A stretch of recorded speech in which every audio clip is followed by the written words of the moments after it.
তোমার জন্য ভাত আনছি খাইয়া নাও। তুমি খাইছো না? হ মা খাইছি। মারে তুমি তোর কামে যাও, কি এর কামে যাও না তো কিছু কম না। আশিক গো বাইতে খালি বাটি ধুইয়া দি, ও ঘর ঝাড়ু দিয়ে দি। কতদিন 50টা দেয়, আরো কতদিন খুশি 100 টাকা দেয়।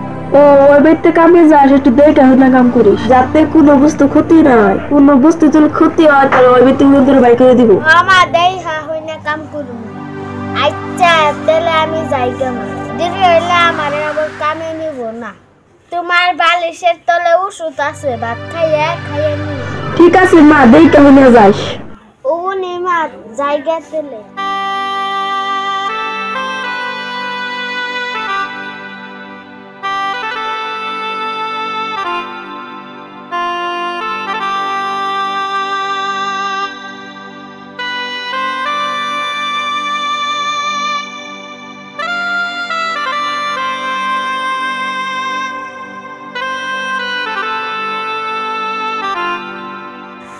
আজকে তেলে নেই হায় আল্লাহ, আজকে তো একটা মানুষও দেখতেছে না।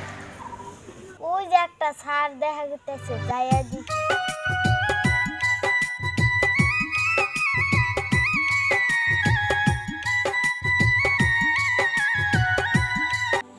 স্যার আমার একটা ভিক্ষা দেন না, আমার মায়ের অসুখ, তার জন্য ওষুধ কেনার লাগবো, কটা ভিক্ষা দেন। কি কইছ? তোমার মায়ের অসুখ, তুমি এত ছোট বাচ্চা ভিক্ষা করতেছ? ঠিক আছে দেখতেছি। আমার কাছে তো বান্দি নাই, তুমি একটা কাম করো, তুমি 500 টাকা দাও। আমার কাছে তো 500 টাকা পয়সা নাই।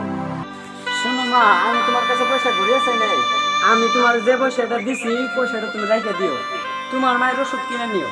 আচ্ছা তোমার একটা কথা জিগাই, তোমার আব্বা পয়সা নাই?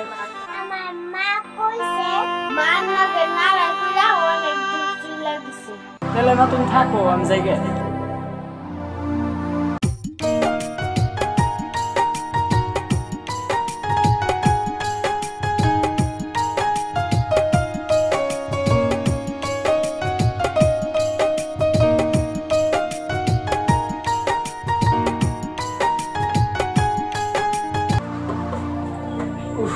কতদিন পরে আমি আমার নিজের বাড়িতে এলাম। আব্বা দরজাটা খুলো, জেসমিন দরজাটা খুলো তো। আরে তুমি তুমি এতদিন পরে এলাও, ময়না দাওকে রাইছে।